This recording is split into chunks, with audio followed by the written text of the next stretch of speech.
every woman in the Gambia and by extension Africa or Africa by extension Banjul. It is my honor to be here today and very much appreciate the gathering because it defines who we are. Everybody knows that this month is the month of the woman. And when we talk about women, the most important thing to talk about is indeed our achievements, but also our obstacles. We have seen how African women are struggling to make ends meet. But at the same time, we have seen the achievements that the African woman has achieved, especially when we talk about Gambian women. I will first and foremost congratulate the Minister of Gender because every woman is under the Ministry of Gender. I said it yesterday during our World Bank gathering that yes, indeed, we have some achievements. But if you want to measure those achievements, I will say that I will give the ministry 10 over 100. So it means that yes, they're doing something because we are coming from 0 to 10, but still we need action to be taken and policies, serious policies. Gambia has very, very important policies. We ratify a lot of protocols. The protocol of Maputo Protocol, the Beijing Protocol, and other protocols. You might not even know the Climate Action Protocol was also signed here in Banjul. And when we talk about climate change, we know that it addresses women issues. When there is drought, we suffer. When there is flooding, we suffer. So women are always very vulnerable in any form of, in any situation. We can talk about the COVID-19 here. We have seen how the divorce rise, the gender-based violence rises from I don't want to give out numbers or percentage, but this shows that women suffers most when anything happens. During the impasse, we have seen what happened. So now, today, the team that comes out from United Nations is how to accelerate gender-based violence. And when we talk about gender-based violence, we're talking about both gender. So actually, today, Rafaela decided to celebrate the women of the Gambia, women that are in the gardens, women at the market, the police women, the army, teachers, judges, lawyers, those working at the offices, especially those that are in the homes taking care of the children, but not forgetting women who are very, very vulnerable. Those that are the disabled women, they deserve to be celebrated. Even though women should be celebrated every minute because we are the breadbasket of Africa. Without us, nothing can move. We are the kingmakers. Anybody elected in political position, especially where policies are made, are elected, or I can say are given the position by women simply because of our percentage as in the population. So we are the voters. So we are the kingmakers. Nobody can argue that. But are we fighting for ourselves? Or those we fought for to be in those positions, are they considering women? So we are saying we are not asking for too much. This is why when we talk about 50-50, I always said no. Let us not jump from 1, because right now we're in 10.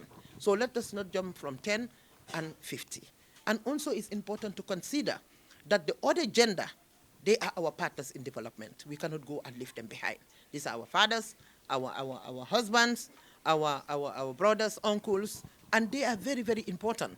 If we want to thrive, we really need them to be part of our development. So we cannot just say that we want empowerment but we don't want them to be part of that empowerment. It wouldn't work because we need to understand that our cultural and traditional norms are telling us that this is where we have to stop. This is the boundary, and then to break those barriers, we need them to come and support us. And this is why today I celebrated the Gambian men, I celebrated the African men, and I thank them. I thank them so much for their support. We are the ones fighting each other, but believe me or not, men are 100% behind us. And I know it. My strong constituency is men. When I need something, they always come out in their numbers to support me. But the women, we are there, most of us, even though the mindset is changing. I've seen it, that it is changing. I am very connected to the grassroots. I know my people, I know their mindset, I am connected. I am not a politician up there. I am a grassroots politician, and I understand the mindset of the woman. So if I tell you that the mindset is changing, believe me. So men, they have a problem. They have a big, big problem. And I am talking about men who thinks women cannot be anything here in the Gambia. Those days are gone. But then again, we have to do it with decorum. We have to have resilience. We have to understand that we can thrive. We can be anything. Don't mind those who will sit there and tell you, Rohey Lowe, she cannot speak English. It's not the English language that will take you there. Believe me or not. I'm a university graduate. So, but I was not there only listening to the English teacher. And I was not doing my courses in English. So don't mind those people. Here in the Gambia, competency is the yardstick of competency here is speaking good English. And I told one of my friends, when she said to me that her daughter is doing master's degree, I said, don't worry, just tell her to listen to the English teacher. Let her just try to speak English like the Americans or the British. She can be anything here. She can even be a minister, because here competency is the yardstick of being competent is speaking very good English. So don't worry yourself if you're at the market. Do what you are doing and believe what you are doing. You don't need to speak English to be something here. Believe me. If you are in an Arabic school, please do your best there. You don't need English to excel. If you are doing French, do French as much as possible. Concentrate on what you are doing. If you are a cleaner, concentrate on your cleaning. If you are selling your ebe, concentrate there. I remember 2018 when I told the women of Banjul, Gainalen, let's go and sell Kong and Bimbing. They start saying, Mayelo is saying sell Kong and Bimbing. This is what I'm doing. Well, what I am doing. I was taking Kong from here to Senegal.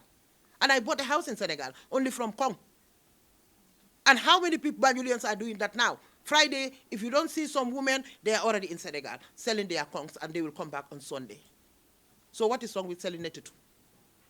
If you can only have your means with dignity. So I just want to thank every woman and say 3 most important things that we should all unify and have understanding in this is first and foremost solidarity. Solidarity is the recipe to women empowerment. When we are together, we can move things. Educate our girl child. This is very, very important. And always try to make sure that you watch your back and watch the back of the other woman. So safety is health. You need to be at a very safe environment and make sure that you are also healthy. And when I talk about health, it's broad. When we talk about safety, it's not only thinking about I have to be at home and close my doors because the thief is coming. No, that's not safety. It starts with our kids, their environment. Where are they? All this is important, and this is why we brought Crab Island, and we brought also the Youth for Excellence. So don't try anybody, don't let anybody to demoralize you. Always be happy, do what you are doing, and have confidence. And have confidence. So don't mind whatever they are doing. I have seen it all. I have taken it all. The stigma is on me. They label me everything. I've had Rohey Lowe is the prostitute, is a drug dealer, is a money launderer, is a this. Don't worry about that. Leave it behind and move. They were saying it when the Banyulians elected me as the first women mayor. And again, re-elect me again. Still they are talking, huh? And Banyulians re-elect me. So let them just be sitting there talking. So, but also be very mindful of people. We have seen platforms where women will sit down and stigmatize women. You know why? They're doing it for their own interest. And these are, now, very soon, we will come out and name and shame them. Because we have seen them. They are trying to be smart. They will sit down, especially Rohey Lowe. I've seen people that will sit down in their platforms, very comfortable, and talk about lies about Baguio City Council, lies about Mayor Lowe, because you know why? Because they are behind a man. So this is the stigma, and this is the thing that we want to fight. If you dig deep, you will know that because they are supporting a man, and they think I am a threat to them, they have to kill me. This is what they say, kill them early before they grow. But I cannot be demoralized by a woman. I went to election with 9 men. And I went to election again with a man, 1-to-1. So a woman sitting there trying to stigmatize me cannot do anything. Cannot move me an inch. I will just close your chapter and move on. We have a lot of platforms that will come and patronize our developments. So we are not, and this is why I said, whoever thinks we are depending on you, you are wasting your time. Because if I am with you, I will make sure that I will try to have another partner also because of tomorrow. So women, please, let us try to unite. Stay away from negativity. Respect your husbands. There are many husbands that will idle outside. After 5 o'clock, they cannot go to their homes simply because the lioness is there. You cannot be a lion outside and inside your house. So I want to take this opportunity to thank each and every one of you. Thank my partners, especially UCLG Wall. Thank my Rafaela partners. Congratulate every female mayor in Africa. Thank the UNDP, the World Bank, the African Development Bank, especially now that they also champion women empowerment. I know how much they're partnering with Rafaela. They're doing a lot of things, especially when it comes to the level of the secretariat in Morocco, to Princess Leila. I am saying thank you very much. She's the one single-handedly sponsoring everything that has to do with our secretariat. To UCLG Wall, as I said, to Emilia Satz, who is my role model, who is our champion, I said thank you so very much.